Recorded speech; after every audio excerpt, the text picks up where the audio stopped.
Justice Singh, ये जो petition है, ये तर्क दिया गया 11 दिन इसलिए लगे क्योंकि कोर्ट के फैसले को पढ़ा जा रहा था। क्या आपको लगता है कि इस तरह का लाव लश्कर जब अदालत में जाएगा और आप जज होते तो आप क्या महसूस करते हैं? दीपक जी, एक कानून की प्रक्रिया है और इस प्रक्रिया पर न्यायाधीश अपना काम करते हैं। भीड़ जाएगी या नहीं जाएगी, या कोई अकेला जाएगा या केवल लॉयर जाएगा, इसका अदालत पर कोई फर्क नहीं पड़ता। ये तो क्लाइंट को स्वयं तय करना है कि उसको कब अदालत में जाना है, विद इन टाइम जाना है या बियॉन्ड टाइम जाना है। अगर विद इन टाइम जाना है देन ऑल राइट, अगर बियॉन्ड टाइम जाएगा तो लिमिटेशन उसको मिलता कि नहीं मिलता है, ये तो क्लाइंट अपना खुद तय करता है। अदालत का इससे कोई मतलब लेना देना नहीं है। न वो ये सोचती क्यों नहीं आए, या न वो ये सोचती आप तुरंत क्यों चले आए। वो जो लॉ रिक्वायर करता है वो आदेश पारित करती है। इसमें कोई फर्क नहीं पड़ता भीड़ जाए या न जाए, अदालत पर इसका कोई फर्क नहीं पड़ता है। अदालत पर कोई फर्क नहीं पड़ता। मैं सीधे यहां से चलता हूं अलका लांबा जी के पास। अलका लांबा जी, मुझे बताइए, सबसे पहली चीज जो आप पर आरोप लगाया, संगीत रागी जी ने लगाया, घनश्याम जी अपनी बात करने की कोशिश कर, क्या 11 दिन तक आपने राजनीति की हवा देखी कि भाई राहुल गांधी को अगर शहीद किया जाता है या राहुल गांधी के खिलाफ अपील, 30 दिन के आपके पास वक्त है, अपील नहीं करते हैं तो शायद और सिंपैथी मिले। हवा का रुख भापने के बाद आपने डिसीजन लिया कि नहीं भाई अपील कर ही दो। क्या सही है अलका जी कि 11 दिन इंतजार करना आपकी राजनीतिक स्ट्रैटेजी थी? दीपक जी, मैं एक एक करके हर बात का जवाब दूंगी।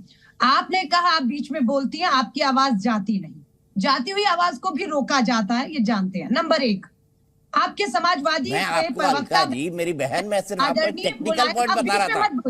मैं आपको रिकॉर्डिंग भेज दूंगा, आप मत भेजिए मेरे को रिकॉर्डिंग। हमें बहुत सी रिकॉर्डिंग मालूम है जहां आवाज जाती हुई को रोका जाता है। मेरी आवाज नहीं जा रही, लेकिन मैं चुप करके नहीं बैठ सकती थी। आपके समाजवादी के प्रवक्ता के आदरणीय नेता स्वर्गीय मुलायम सिंह यादव जी की कॉन्स्टिट्यूएंसी और वहां के लोगों के लिए भाजपा के प्रवक्ता ने अय्याशी शब्द इस्तेमाल किया। मैं वहां के लोगों को कहूंगी, माता बहनों से कहूंगी, आज मुलायम सिंह यादव जी नहीं है, लेकिन भाजपा का प्रवक्ता उस जगह को, वहां के लोगों को, मां बहन बेटियों को अय्याशी का अड्डा बता रहा है। शर्मनाक है। इस पे समाजवादी प्रवक्ता का एक तरीका हो सकता है, चुप रहे, अपनी बारी का इंतजार करते रहे। पर मैं महिला हूं, इसलिए मैं बीच में भी बोल पड़ती हूँ। चुप नहीं रहा जाता, नहीं सुना जाता ये बकवासबाजी, ये गंदा, ये निचला स्तर, कि जब आप इस स्तर पर उतर आएंगे। और हमारा अगर था 30 दिन का समय मिला, हम 3 दिन बाद जाए या 30 दिन बाद जाए, ये हमारा राजनीतिक और कानूनी वकीलों के साथ राय और फैसला था। भाजपा क्यों बौखलाई हुई है? भाजपा इस बात का जवाब नहीं दे रही, ना भाजपा के प्रवक्ता दे रहे हैं। 20,000 करोड़ अडानी की शेल कंपनियों में किसका है? क्यों जेपीसी की जांच की जो मांग विपक्षी दल कर रहे हैं उसे केंद्र सरकार मानकर जांच करवा रही? क्योंकि ये जो पैसा है अडानी नहीं मोदी जी का है। ये जांच हो गई तो अडानी नहीं मोदी जी फंसेंगे इसमें। इसलिए पूरी सत्ता और ताकत लग गई, धन बल, पार्लियामेंट, संसदा, सारे कानूनी दाव पेच लगा दिए कि लोकतंत्र की, राहुल गांधी की आवाज को खामोश करना है, और वो आवाज इनसे खामोश नहीं हो रही। लाश दाव भी खेल लिया, उनकी सदस्यता रद्द, उनको जेल भेजना, सरकारी आवाज भी। सो मैं आपको साफ कह रही हूँ, हमारा फैसला है कब लेना है, कैसे लेना है, इस लड़ाई को कैसे लड़ना है, ये भारतीय राष्ट्रीय कांग्रेस का नेता तय करेगा। संगीत रागी जी पे आरोप लगाए, एक जवाब उनका ले लेता हूं। आपने अय्याशी का अड्डा कहा सफाई महोत्सव को, अलका जी उस पर आपत्ति कर रही है, क्या इन शब्दों का इस्तेमाल ठीक है? दो बातें मैं कहूंगा। देखिए, मैनपुरी में बोइंग विमान उतारने के लिए स्ट्राइप बनाया गया था, और आपको पता है कि मैनपुरी में क्या चीज है। तो ऐसी जब स्थिति कोई मुख्यमंत्री अपने प्रदेश के लिए ऐसा खड़ा करने की कोशिश करे, केंद्र की सरकार थी जिसमें कांग्रेस भी शामिल थी, तो मैं उसे अयासी ही बोलूंगा, और इसे दोबारा तिबारा दोहरा रहा हूं। तीसरी बात, भाषा की बात कौन करता है? राहुल गांधी की पार्टी, जो कहता है प्रधानमंत्री नरेंद्र मोदी तू पिटेगा, तू डंडा से पिटेगा। राहुल गांधी हमसे भी 7 साल छोटे हैं, और प्रधानमंत्री कम से कम उम्र का लिहाज करते, माँ बाप ने शायद संस्कार नहीं दिया होगा कि तू तड़ाका की भाषा प्रधानमंत्री ने किया। तो क्या नरेंद्र मोदी जी, एक मिनट, इसके अलावा सुन लीजिए ना, अभी धैर्य रखिए ना। अभी आपके जैसा अपरिपक्व प्रवक्ता को हम हैंडल करना जानते हैं। आप कितना पढ़ी लिखी हैं ये मुझे मालूम है। अरे भाई, अरे पढ़ लिख करके आया कीजिए ना, आप पढ़ लिख करके थोड़ा आया कीजिए, उसके बाद अक्ल आपको ठिकाने आएगी।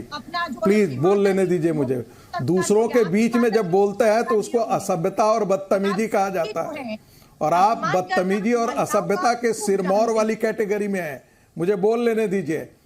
सुन लीजिए, नरेंद्र मोदी भाषा का इस्तेमाल घूसखोर हो, भ्रष्ट हो, इस पर तो उनका दुश्मन भी नहीं करता है। आपके जैसी अपरिपक्व और बुद्धिहीन प्रवक्ता ही इस प्रकार का आरोप लगा सकता है। आप कांग्रेस को भी कटघरे में खड़ा कर रही हैं। जब तक आप अडानी पर आरोप लगाते हैं तब तक तो बात भी समझ में आती है। अब तो आपके जैसा अपरिपक्व प्रवक्ता घर जाइएगा केंद्र ऑफिस में, आपको डांट पड़ेगी, आपको डांट पड़ेगी कि तुमको पता ही नहीं है कि पॉलिटिकल नैरेटिव कैसे बनाया जाता है। आप इतने अपरिपक्व प्रवक्ता हैं, आपको समझ में नहीं आता है कि आप क्या बोल रही हैं। प्रधानमंत्री नेहरू सुन लीजिए, प्रधानमंत्री नेहरू अपने परिवार को अपने घर में बसा करके रखते थे। नरेंद्र मोदी परिव्राजक की जिंदगी जी रहे हैं, एक तपस्वी की जिंदगी जी रहे हैं। आपके प्रधानमंत्रियों की तरह अयासी नहीं किया है इन्होंने। अच्छा, हम व्यक्तिगत हो रहे हैं, छोड़ देते संगीत रागी यही छोड़ते हैं। प्रधानमंत्री जो है, आपकी पार्टी के प्रधानमंत्री जो थे वो इटली और वहां अयासी के लिए जाया करते थे। कम से कम नरेंद्र मोदी ने ऐसा काम नहीं किया। ठीक है, ये जो राय रखी जा रही है बहुत ज्यादा व्यक्तिगत हो रही है। मैं आगे चलता हूँ, इससे आगे चलता हूँ। जयवीर जी, सीधा आरोप अलका लांबा जी का, और अलका लांबा जी आप ही के शब्द में जयवीर शेरगिल जी से पूछ रहा हूँ। जयवीर शेरगिल जी, 20,000 करोड़ रुपए जो अडानी के आए हैं, उन्होंने शेल कंपनियों से लगाए हैं, दरअसल वो मोदी जी के पैसे हैं। ये नैरेटिव कांग्रेस का भी है और उनकी प्रवक्ता का भी। क्या जवाब है आपके पास इसका? यही सवाल था ना अलका जी? देखिए, धन्यवाद दीपक जी, यही है और सवाल है सच्चाई जानना चाहते हैं, ये कह रहे हैं, दे रहे जवाब दे रहे। जयवीर से पूछ लिया हमने, जयवीर जी से पूछ लिया। अलका जी सुन लीजिए उनकी बात, देखते हैं जवाब उसी पर आता है कहीं और। दीपक जी, दो बातें उठ के आई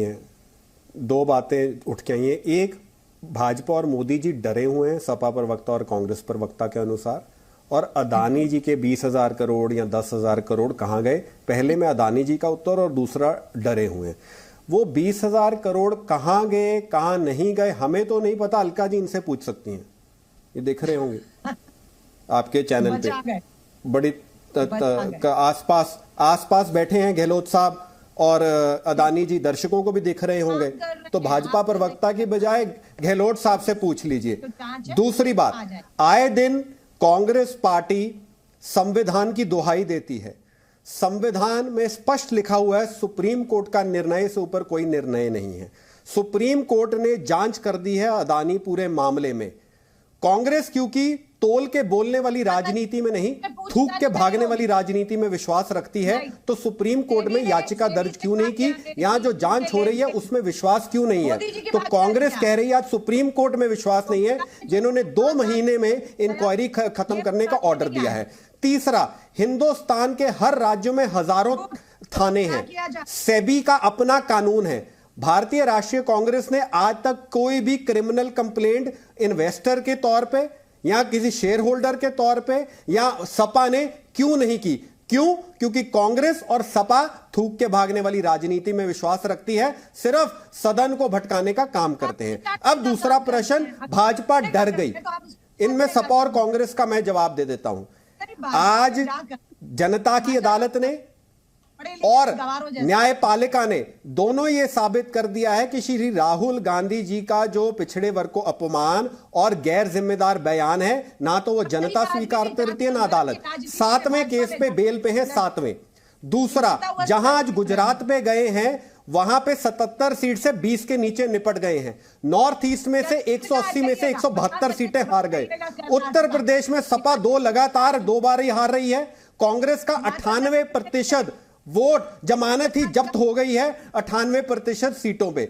आज नरेंद्र मोदी जी की ग्लोबल रेटिंग नंबर 1 पे है पूरे विश्व में, जी न्यूज पे भी चर्चा दिखाई है। सत्य तो यह है, भाजपा नहीं डरी हुई, वोटर डर गया है भारतीय राष्ट्रीय कांग्रेस और सपा जैसी पार्टियों पे, जो आज सिर्फ अली बाबा और 40 चोर का खेल खेल रहे हैं। मैं तो सपा पे हैरान हूं।